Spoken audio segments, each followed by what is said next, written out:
Selanjutnya adalah kebohongan yang dilandasi atau didasari oleh ketidaktahuan. Ya, dalam bahasa singkatnya sering kakek sebut sebagai kebodohan. Tapi bahasa yang lebih halus itu karena ketidaktahuan, ya, karena tidak tahu. Walaupun nanti di dalam kamus itu sama, tidak tahu sama bodoh itu sama. Nah, karena seseorang tidak tahu tentang kebenaran tentang sesuatu, tapi mereka menceritakan tentang sesuatu itu, maka orang tersebut menyatakan atau mengatakan sesuatu yang tidak benar. Nah, ini yang sering kali terjadi, ya. Mungkin di dalam lingkungan kita tidak digolongkan sebagai kebohongan, ya.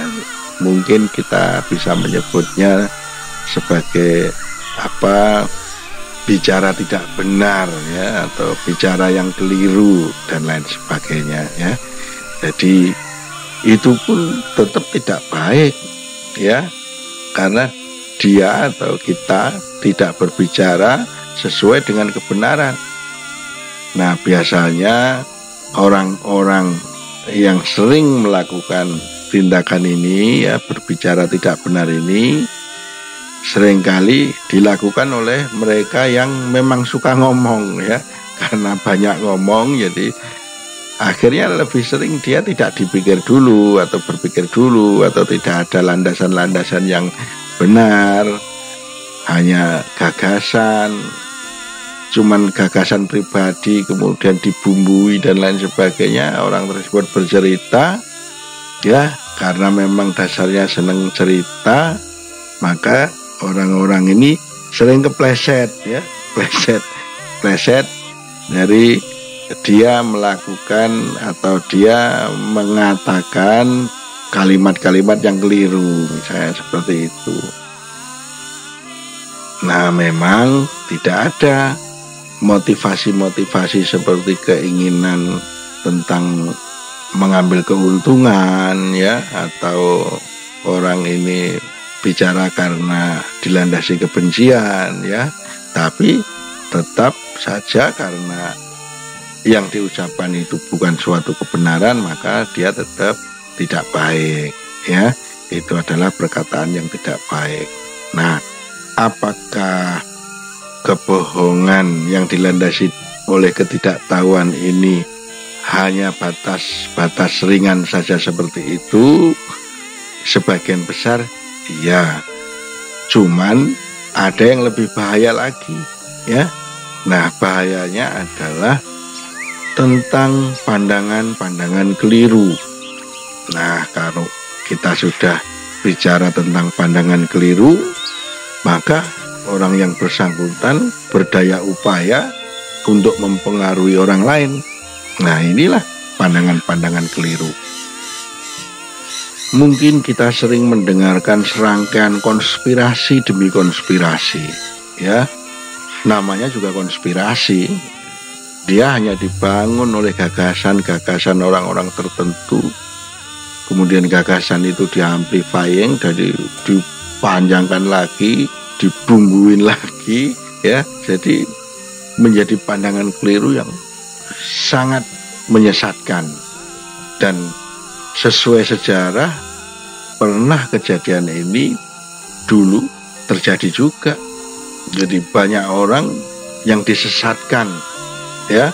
Pernah ada suatu kelompok tertentu bunuh diri bersama-sama, ada yang pindah ke tempat lain bersama-sama atas dasar gagasan 1-2 orang, ya, atas dasar konspirasi. Nah, itulah bahayanya pandangan-pandangan keliru yang menyesatkan hanya karena kepandaian orang-orang tertentu mengemas sebuah konspirasi sehingga menjadi suatu berita atau menjadi suatu kasak kusuk dan isu yang membingungkan dan menakutkan. Bukankah itu bahaya juga? Nah, jadi walaupun landasannya tidak dimotivasi oleh keuntungan pribadi dan golongan maupun kebencian terhadap golongan lain, pandangan keliru ini atau kebohongan yang dilandasi oleh ketidaktahuan ini, maksud saya ketidaktahuan itu adalah ketidaktahuan tentang kebenaran, ya. Karena kalau kita berdebat sama orang yang ahli konspirasi, dia merasa lebih tahu. Tapi pengetahuannya itu bersumber pada gagasan, ya. Otak-atik gadok kalau orang Jawa bilang, bukan berdasarkan fakta, ya. Nah, seringkali kakek cerita ya, jadi apa saja yang kalian dengar itu hanya rumor.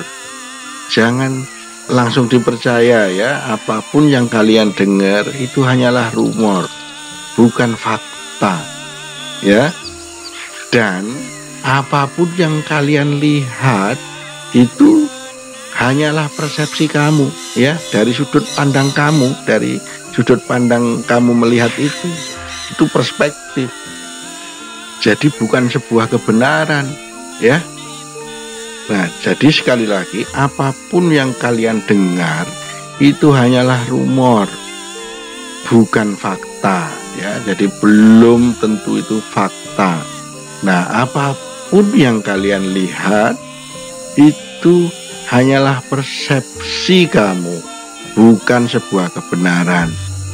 Mungkin dulu yang udah lama sekali kakek cerita tentang Mbah Mangun sama kampret, ya, itu ndodok apa jongkok. Nah, kira-kira seperti itu. Jadi orang jongkok itu tidak melulu orang yang sedang kencing, ya. Wong Daud ya ndodok. Ya jongkok. Jadi orang gergaji kayu ya jongkok. Jadi asal kita lihat orang jongkok, orang ini pasti begini.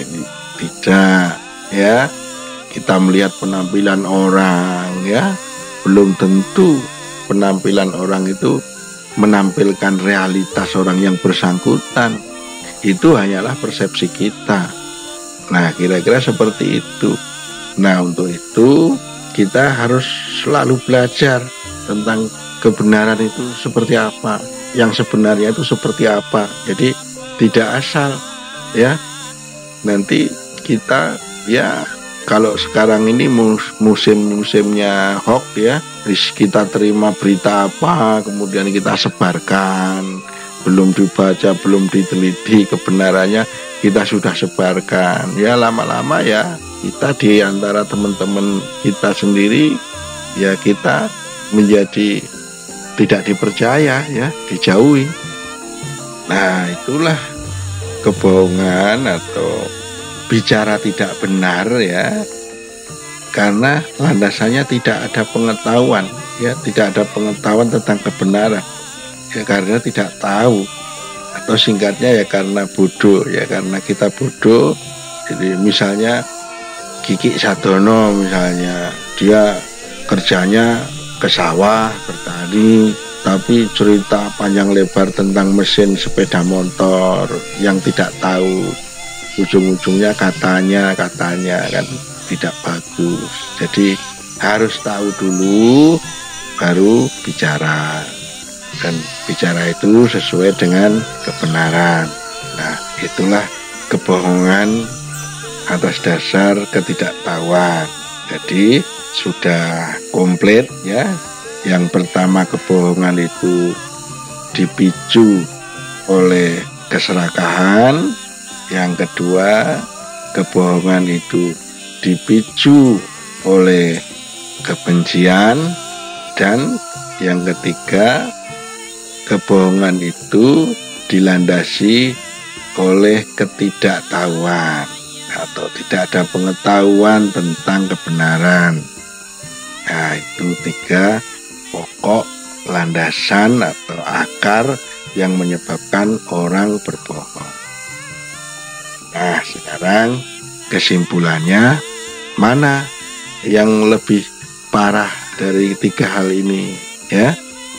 Kalau dalam perkembangan mental kita semua, karena kita sedang belajar, maka ketiga-tiganya itu tidak baik ya. Tapi dalam hidup sosial sehari-hari di lingkungan kita, ya kita bisa merasakannya sendiri ya, bahwa dorongan kebencian itu adalah yang paling parah ya, karena ada niat jahat atau keinginan jahat di sana. Nah, sedangkan kalau keserakahan itu untuk memupuk kepentingan pribadi dan golongan, kira-kira seperti itu. Jadi untuk pembelajaran kita semuanya harus kita waspadai semua ya, karena semuanya itu tidak baik. Untuk pembelajaran kita ke depan semuanya itu tidak baik. Di kesimpulannya, kita dengan dorongan apapun hendaknya berhati-hati untuk tidak melakukan kebohongan ya, karena kebohongan itu sangat tidak disukai oleh siapa? Oleh siapa saja. Dan kalau kita tinggal atau berkumpul, berkelompok, sekali dua kali kita tidak jujur, kita sudah dicap ya, wah ini orang tidak jujur. Jadi akhirnya kalian kurang mendapatkan kepercayaan ya. Dari siapa? Dari seluruh anggota kelompok ya. Bahkan teman yang kamu anggap dekat pun saat sudah sekali dua kali dibohongi, mereka sudah tidak percaya lagi, sudah tidak bisa memberikan kepercayaan kepada kamu. Nah, saat kamu sudah tidak dipercaya atau kepercayaan orang itu sedikit pada kalian, maka ya sudah, hidup kalian akan tambah sulit. Kenapa? Karena banyak hal yang kita lalui dalam hidup sehari-hari itu kita tidak bisa selesaikan sendiri. Terutama sekali dalam usaha bisnis. Bisnis itu usaha ya, bisnis itu ya saling percaya. Kalau tidak ada kepercayaan ya tidak dapat bisnis. Kan begitu. Jadi harus hati-hati. Nah, bagaimana caranya kita bisa jujur, bisa berkata benar ya? Yaitu kita harus ingat rumusnya tadi. Kita lihat penyebab-penyebabnya ya. Jadi karena kita misalnya dalam dunia usaha, bisnis, karena kita tidak serakah, akhirnya kita bicara yang sebenar-benarnya ya. Begitu juga dalam kumpulan kita, misalnya kelompok atau organisasi ya, karena kita baik kepada semua anggota kelompok, kita tidak menaruh kebencian pada satu dua orang, akhirnya kita pun berbicara sebenar-benarnya.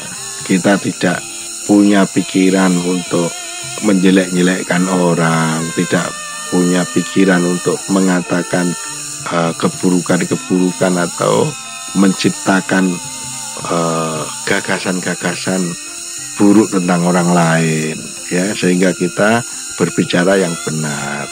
Dan untuk berbicara tentang kebenaran, maka kita harus terus belajar bagaimana kita bisa melihat kebenaran demi kebenaran di dalam hidup kita sehari-hari, sehingga apapun yang kita sampaikan atau kita ceritakan kepada teman, kepada kelompok-kelompok tertentu, bukan sebuah ketidakbenaran, melainkan sebuah kebenaran. Nah, kira-kira seperti itu untuk hari ini pembelajarannya, dan kita ketemu lagi di lain kesempatan.